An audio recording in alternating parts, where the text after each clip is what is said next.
I'm just a big believer that every single person spends most of their life at work. And it's a real tragedy when they go to work and don't have anybody there that they really care about or make them feel really cared about. Or they don't go to work excited to actually like have lunch with people and they get a positive, uplifting experience with their colleagues and coworkers.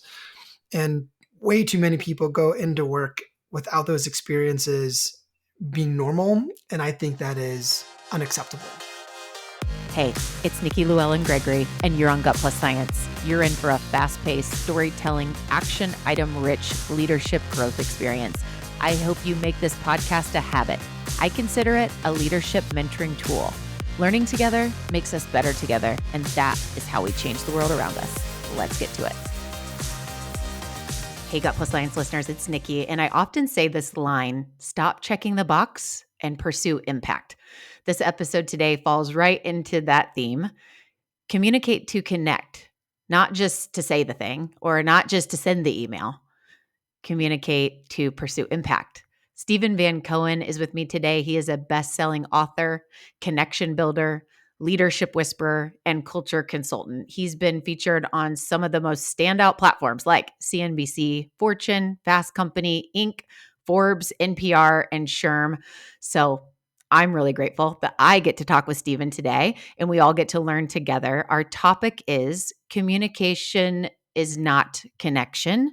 Stephen, why are you so passionate about this topic? I'm passionate about it because it's a huge misconception that many of us fall victim to. And we think that we're communicating on a regular basis because we have lots of exchanges with other humans every single day. And yet the research shows that we are the loneliest and most socially disconnected that we've ever been in history. In fact, we know that 72% of people say they feel socially disconnected every month, with 55% saying they feel socially disconnected every single week. And when we look at emerging professionals like Gen Z, 79% say that they sometimes or always feel alone. And this feeling of social disconnection and loneliness has just been cruising in the wrong direction for the last 20 years. And part of the reason is we aren't aware of the little idiosyncrasies that we're not doing to make people feel seen in our presence, and it's causing us to feel really socially disconnected and lonely. So I care very much about this topic and trying to help people combat some of these things. Well, thank you for that. My first takeaway is an exchange in communication or communication send, like a texted or an emailed, is not effective. Always could be, right? But if we have that connection behind it. So, what is the difference between communication and connection? Define that. Yeah, so our brain processes communication and connection in totally different areas. So when we are having an exchange of information, where we're just having a tactical conversation, talking about what's going on, who's doing what, and we are giving facts, figures, data, etc., the frontal lobe is a part of the brain that responds to all of that inquiry. The feeling of connection happens in the back part of our brain in a totally separate region. Connection happens when two people are really in sync. Connection happens when I get the sense that you really care. Connection happens when two people display what are called pro-social behaviors. Things like empathy, asking real insightful questions, giving you real meaningful eye contact, nodding along and having some kind of a nonverbal response to give you the sensation that like, I'm tuned in. Like I really am hanging on the words that you have to say. And I'm giving you some kind of validation where you feel seen. The idea of social disconnection or loneliness is when someone feels seen through. When we communicate at people, we're just talking very surface level about, the weather and the weekend. Oftentimes it's not enough for me to pull you in and get that sensation of like, oh man, she really wants to hear what I have to say. So communication and connection, they're different. While you need to communicate oftentimes to make someone feel connected to you, it has a different pattern of what you actually do in order to allow that part of the brain to register that experience. As I do these episodes, I put myself in the scenarios. Like I try to imagine a time when, and I'm thinking about a time that I was working as a consultant for a company, spending a lot of hours with them at that time. Like I was a part of their team. And the disconnect in leadership and just understanding what was going on, and so many changes had me very frustrated. I remember that feeling of frustration. And I would get on these meetings and participate, but when I was participating, half the time I wasn't even absorbing what was being said. Like I couldn't even remember because I wasn't engaged in the conversation. And so I was there, I was present, and I might have had a recording, but I was not engaged. My energy wasn't there to really hear it, you know? And so I think that that's something, just as leaders, if we're ever frustrated, we're like, gosh, we had this meeting and everybody was there and I shared this or whatever, right? But is the energy there to really be like in sync, or like you said, or connected? It's just so important to think about. I think what happens so often, especially from a leadership standpoint, is leaders think they're doing a really good job of connecting because they'll start their Monday morning meetings with a question like, how's everyone doing? Like, oh, how was your weekend? And people will give some kind of a surface response, and the leader will check the box and be like, oh, like, I'm giving space to my team to check in. I'm asking people how they're doing, and I'm focusing on building that connection by doing some of these like pre meeting activities, but it's not the way in which we actually connect. Like asking me how my weekend is and getting a general response back is not a feeling of connection. So leaders oftentimes are getting like a head fake, right? It's like they think they're doing the things that are allowing us to actually feel connected in a group, and yet it's not having the impact because it's not being done in the right way. So anytime the exchanges are very transactional, and at work, most of our exchanges are transactional, it's really hard to see the person if we are just having an exchange back and forth that isn't allowing for that person to get that sensation of like, wow, you care. Like you really care about what I have to say. And you're making me feel really important in this exchange. And when that doesn't happen, due to how we go from Zoom meeting to Zoom meeting to Zoom meeting, or email to email to email, and we're just constantly communicating back and forth, we're missing huge opportunity to actually build that feeling of connectedness. And it goes back to this phrase that I say a lot around, what are we doing that looks like checking the box versus doing because of the impact, the why. Why are we doing it? Otherwise, let's not do it, you know? And so when you said that about like the kickoff to a meeting and let's ask about the weekend. Oh, I heard on a podcast recently that it's important to give space for people to share their weekend, and you're not even engaged. Like if it's a Zoom meeting or whatever, you're like sitting there doing notes or looking off or whatever. It's just, that's an example of a check the box versus, you know, how we tee it up and say, hey guys, I've really been thinking about the importance of us really getting to know each other. So I'd love to like try something with you all and just see if it works. And we could maybe start by sharing our weekend. What do you think? Hey, cool. And like everyone is in on that. It's just such a different tee up, which helps me like walk into this like, I guess, question to you about the typical challenges we see. If we're able to like put them in some buckets of what's holding leaders back from getting this right, what are those typical scenarios? Yeah, you said something really important that I want to touch on, and then I'll answer your question. There is something really important about the intentionality behind what we're doing together. And when leaders are kicking off a Monday morning meeting with some kind of like an icebreaker, what people are thinking is, we're here to do X. We're not here to do this connection stuff. We're here to talk about whatever is going on with the week. So let's just get to that, right? And people are oftentimes annoyed at some of those pre-meeting questions or exchanges or icebreakers because it's not the real reason why we're here. In your example, Nikki, if the leader were to say, hey, team, like this Monday, we're going to spend 25 minutes just checking in, just to get a pulse check on how people are doing. We just want to get a feel for how we're all showing up and what's on our mind. And that's all we're going to do.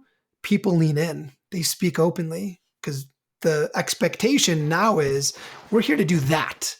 We're not here to just quickly run through a couple of questions and then get to our real meeting. And it has a totally different feel, a totally different response. And with the clients who are really good at finding intentional space to do some of those things, then they're able to create some real opportunities for connection to take place. So back to your question, leaders oftentimes are not intentionally doing those kinds of things. What they think is that connection is organically happening throughout the day. they think that by doing a happy hour every once in a while, or asking how people are doing, we're meeting our quota for opportunities to connect. But there needs to be intentionality behind it, and that's the big missing piece for a lot of leaders and a lot of organizations. And I would love to take that and then walk into your guidance around how we think about this. And I'm going to go with the words that you just shared when I think mindset. How do we come from a mindset that helps us to activate this? You said first of all, it's not organically happening. So that's a great mindset to know, is that, hey, this isn't just happening. It's kind of like culture. Whether you're working on it or you're not, it's happening. There's a culture everywhere that we are, and it can either be intentionally designed or it's just, a byproduct. So talk about laying the foundation, the mindset for us to take this and run. The most important part of the mindset is this really matters. I think too often there's a gap in the overall importance and impact of the quality and strength of our relationship and what that really means to the bottom line. That gap is massive. So here's what we know that when someone shows up to work feeling socially disconnected, they're 7 times more likely to be disengaged. And we know that disengaged employees make 66% more mistakes, according to Gallup. We know that the employee is 5 times more likely to miss work due to stress or illness. They're 3 times more likely to underperform. So there was some research that was able to measure the performance levels of really socially connected team members and those who are feeling socially disconnected.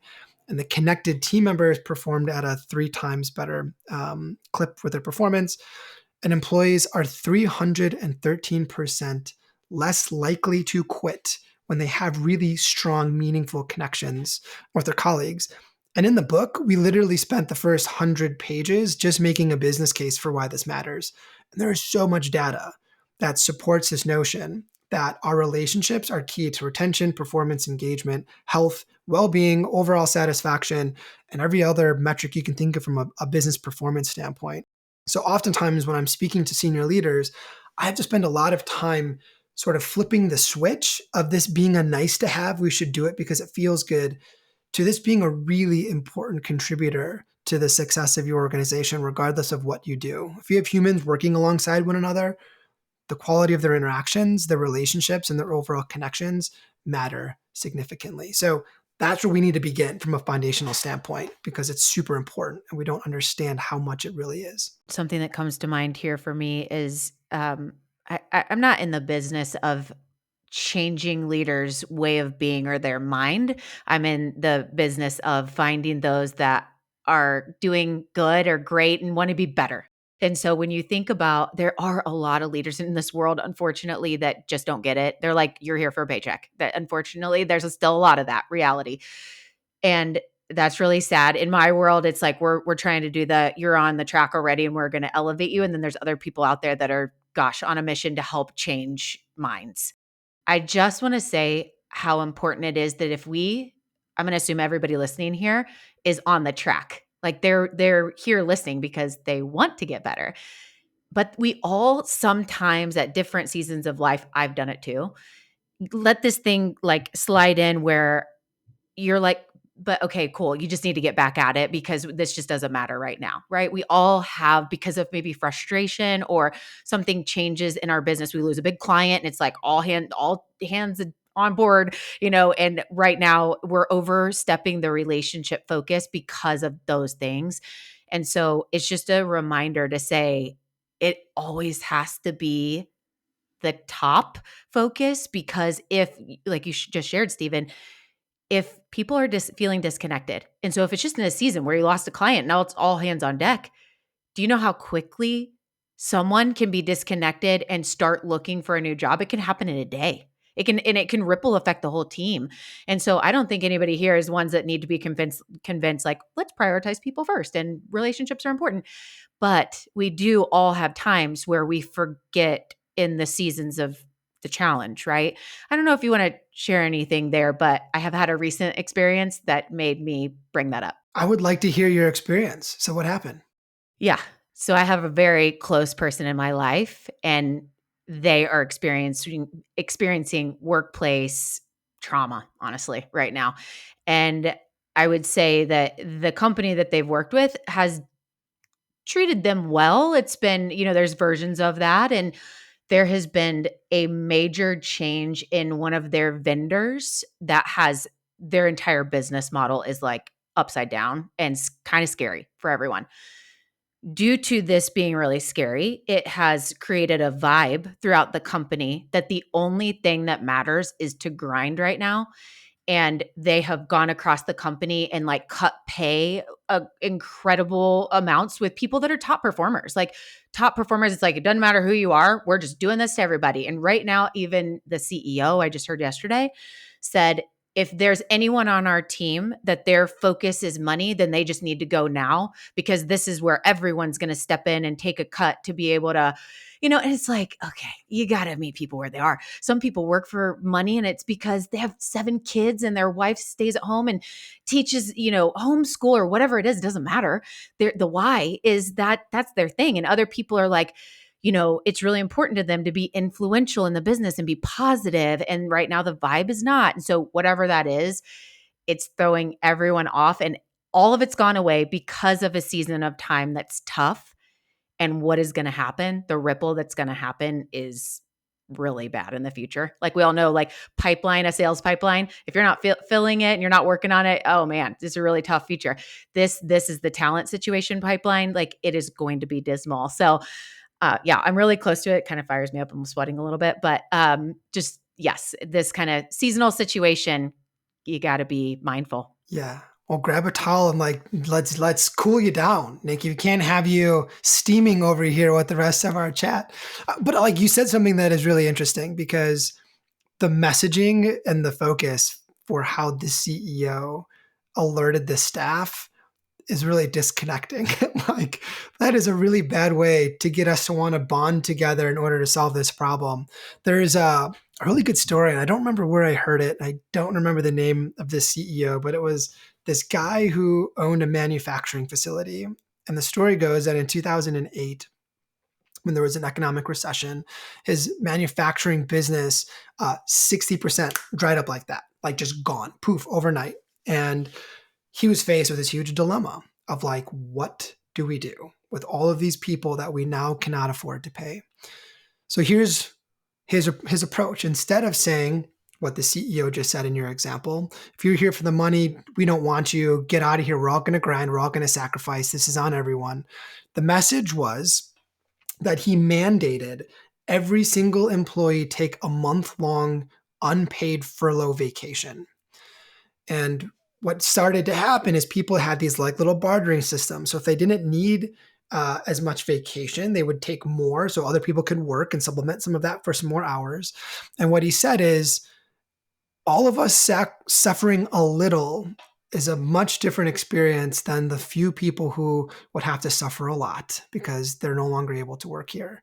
And when you think about creating like opportunities for people to rally and connect and find ways to really be in it together, that's a very different message and focus and sentiment that ended up being really helpful and productive for their manufacturing facility. They turned their stuff around. So I think there's a lot of misconception around, we either have to be grinding and working hard and putting in the grit and the effort. We don't have time for the connection stuff. Like they're not mutually exclusive, right? They have a lot of synergy between the two. And we have to be really intentional and mindful about how do we make sure that one isn't overriding the other, right? Because we have to perform, but not at the ability to not connect, right? And we can't just connect all the time and just have happy hours and hang out and do fun social stuff. Like we have to work. So there is a harmony between those two that has to be thought through in order for organizations to be really successful. I like the word harmony. And it also makes me think about the core of leadership. It's either love or fear, really. Like, and that example I gave about the thing that's making me sweat is very fear-based. And your example about the taking the month off, very love-based, and how you care for your people. I mean, it either shows up in fear or love. So cool examples there. So Stephen, client experiences, that have made you just beam? You like to see this in action. Can you break down, you can mention the client if you want, or just give us a scenario, but highlight their story and like you working with them and maybe where they were when you started and where they are now, and just illustrate like how this connection throughout the company is just making the vibe awesome. Yeah, there are a few examples I'll give. And I get you use the word beam. That's a great word. I don't know why, but I just get super geeked out about this stuff. And before I give you the client examples and stories, I'm just a big believer that every single person spends most of their life at work. And it's a real tragedy when they go to work and don't have anybody there that they really care about or make them feel really cared about. Or they don't go to work excited to actually like have lunch with people and they get a positive, uplifting experience with their colleagues and coworkers. And way too many people go into work without those experiences being normal. And I think that is unacceptable. So when I share some of these examples of clients who have been really mindful and strategic, it does light me up because I think it's really important for all of us to be mindful of. All right. So, client number one, they rethought their onboarding experience, and this client is Netflix. And Netflix wanted to find a really unique way to get people assimilated into the social fabric of their organization within their first 30, 60, and 90 days. So they use this tool called Rivet. And Rivet is basically a compatibility software. So Rivet is able to determine based on your personality, your life stage, your different demographics, and all kinds of interests and things like that, who has a very, very high compatibility score. So Netflix used Rivet. So all of their new employees get matched with different people all across the organization, and they go on what Netflix created as what's called a connection journey. So over the 30, 60, 90 days, there's these very specific things during work that these new hires have to do in order to really build up some of that social capital. And it's not disruptive. It didn't take a lot of time. It was something that they were able to do as a normal progression of their 30, 60, 90-day plans. And the experience of the onboarding pre and post Rivet was significant. Because if I'm starting a new job and I don't know who to turn to, I don't know where to go, I don't know who is a potential ally of mine, that's a lonely place to be. And Netflix was really strategic about lessening some of that loneliness through their onboarding experience. So that would be one of the examples that I think is really cool. Another example is a mining client of mine. The company is called Core Mining, and they implemented this really cool 10-minute informal check-in process. And the data comes from Marcus Buckingham. So when he was at Gallup, he found that when employees have short 5 to 10 minute informal one-on-one check-ins with their supervisor, they're 67% more engaged and they stick around 77% longer than employees who don't, right? So from a engagement and from a retention standpoint, these informal check-ins made all the difference. So what Core rolled out across all of their senior leaders is having these informal check-ins. So every single week, the leader sits down and just asks a couple of questions. How are you doing? What are you focused on this week? How can I help you? What are your main deliverables? And just by having some of those informal conversations, what happens is leaders now have an opportunity to gut check and figure out how are my team members doing, to give them the direction they need in order to like steer them in the same path they're going down or to reroute them. And then to give a lot of positive affirmation and validation, right? Because now one-on-one, I can give you some kind of positive reinforcement, or I can thank you or show some gratitude. And just that little amount of one-on-one time has made a huge difference to their bottom line. Their stock has been hit. They're a $12 a share stock. They got down to $2 a share because of some of the crazy things going on with some of their operations. And they've been fast tracking that back up closer to 12 by really focusing a lot of their attention on these one-on-one check-ins. So those are a couple. I have like 100 more, Nikki, but I don't want to like ramble on with some of this stuff. So I'll stop there. And It's so good. And I think you're about to maybe tell more of those in a different way, because I'd love for you to share some tactical things like the check-in, the informal check-in. That's an example of a tactical thing that we could implement with intention, right? I'd love to hear you share, and it might be things you've done inside your company, things you've been thinking about doing with your clients. But yeah, take us home with some action items to consider. So here's the quick hit activities. One is called impact lunch. The research is really interesting. One of the most connective experiences that we have with others is when someone makes us feel significant. And when the team is able to celebrate and feel significant based on their impact or based on the successful work they've done, that's really bonding in nature. So I have a handful of clients where every quarter they have an impact lunch, and it can be done in person or virtual. And essentially, what you do during that lunch is everyone gathers, they share a meal, and during that time, we just recognize the great work that's been done, the impact we've made, the progress we've seen. And it's really just focus on spotlighting a lot of the great things that have happened. And we don't take enough time to do that usually throughout our day. So, impact lunch is really bonding, really good. The second is called the personal spotlight, and it mimics the sentiment of making somebody feel significant. And people hate it until they actually go through it. And it's one of the most bonding experiences I've been able to see happen in real time. The personal spotlight is when one person on the team gets called up in front of the group and everyone just showers them with positive affirmations. And we say, why do we appreciate Nikki? What does Nikki do for us that we couldn't do without her? What are some of the gifts that Nikki's been given that we're really lucky to receive? And just by asking some of those questions and taking just a few minutes for everyone to like really spotlight you, man, you see a lot of tears, you see a lot of like big smiles, and you feel the connection that's taking place with those who are present in that experience. So that's one. And then the last one I'll give, I really like this idea of doing basically team check-ins. So a team check-in is when the group gets together and they give a score from A to F, A being really good, F being really bad, on how they're doing with regards to their work. And they have to justify their score with some intel.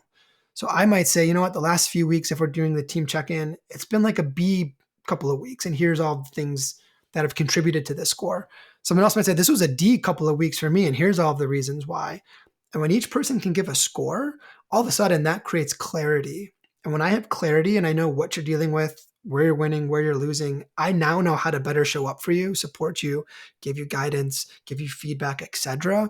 And when teams do that regularly, it creates a whole different dynamic because we're really on the same page now, and it doesn't happen enough. So those would be the three: personal spotlight, impact lunches, team check-ins. Easy to do, don't take a lot of time.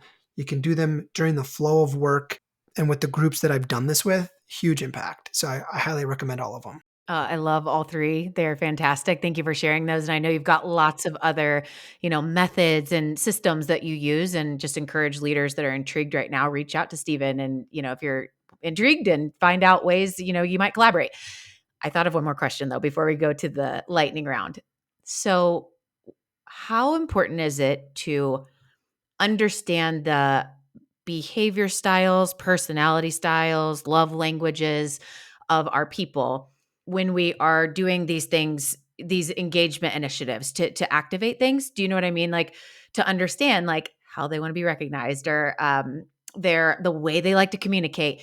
How does that play in different tools that help us know our people, and having this common language of like strengths-based stuff or whatever? Where does that show up? It's all contributory in a positive way.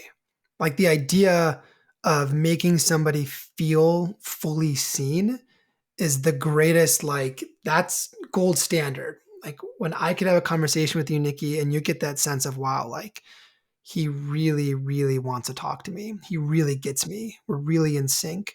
So all of the assessments, the disc assessments, the strength finders, the colors, like whatever you do, if that's giving you some of the insights to help you better show up for that person, then that is an absolute positive contribution to my ability to make you feel a certain way. There's this great line of like, we should never make anybody feel alone while they're in our presence. And that should be just the standard operating procedure for all leaders across the board. And those types of tools you mentioned are really helpful in helping with some of that. Thank you for that. The thing that made me think of it is when you said help your people feel significant. And I was thinking when we really know our people, and sometimes we need help with tools to really know them, because then it opens up the conversation that we wouldn't have been able to have, because it's about this like core area of who they are, and those tools help us. You're leaning into my conversation with Stephanie on my team is much different than my conversation with Ashley, because I know who they are, because we've spent a lot of time on that. And so I think that I wanted to hear, your thoughts, but could be very helpful. Awesome. Well, Stephen, this has been a joy. Thank you so much. We're going to head over to our lightning round where we try to mix it up a little bit and some fun, quick final comments and just learning more about you, building a relationship with you. The first question we always ask is your favorite book of all time or favorite recent read? Favorite recent read is a book called Influence is Your Superpower by Zoe Chance. And she demystifies how to actually get people to move in the direction you want them to move. And there's some fascinating insights in there about how to do that. So check that book out. Spoiler alert on this next question. So I kind of cheated a little bit and I was like, is there anything that I could ask that no one else knows? And so, kind of tee it up that way to have something fun. Well, there really was. So, Stephen, why is something painted pink on your body? I mean, this is the first time I've ever revealed this to anybody ever other than my wife. So, you're welcome, world, who might be listening to this podcast. So I'm an incredibly superstitious human being. And this is now going on 6 years. And I know that because 6 years ago, when I was watching TV with my wife, she was painting her toenails and she painted one of my toenails pink, my big toe on my right foot. And I wasn't paying attention and it was funny and we laughed about it. And I didn't end up removing it right away. The next day, we found out she was pregnant with our first child. I closed one of the largest deals I had ever closed in my 10 years of running a business. We ended up closing on a house. Like all these like massive, huge, crazy life things all happened on the day after. And being the superstitious person I'm like, I can't get rid of this. Like it has to be because of the painted toe. So every few months with the same jar of toenail polish, my wife paints my big toe, and it's been going on for a long time now. That's great. That's great. And always the one toe.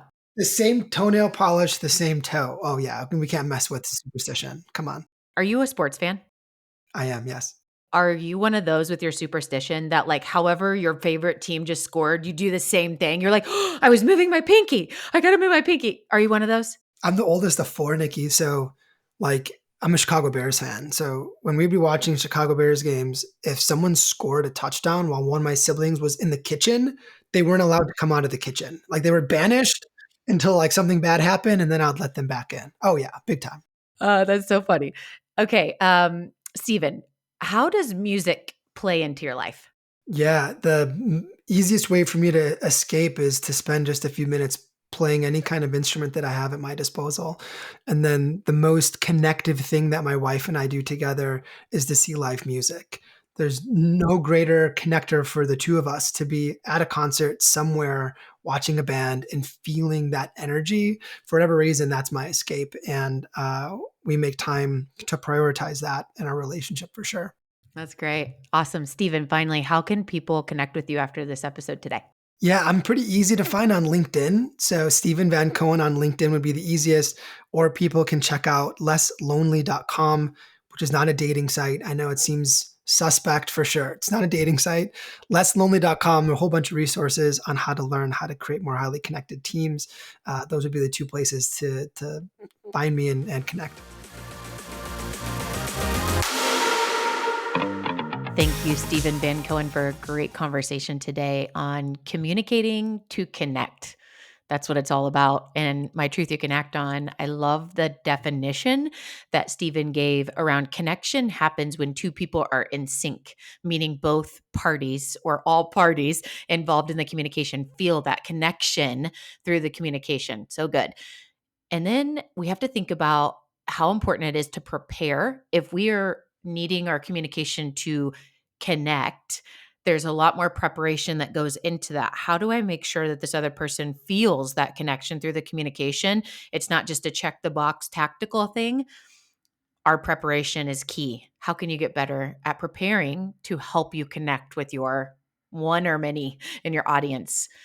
And then mindset.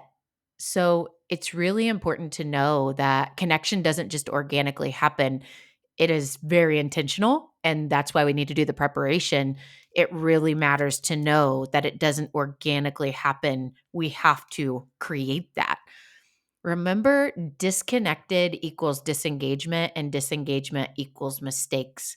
So when we help to connect in our communication, people feel in sync and part of, and they are much more engaged in their work. And finally, we talked about some tactical things to activate connecting with our people. And I love Stephen's example of the impact lunch. The goal here is that we're helping people feel significant. Feeling significant is directly tied to engagement, which we talked about, which is connected, and lack of or lessening the mistakes. How do you help your people feel significant through your conversations?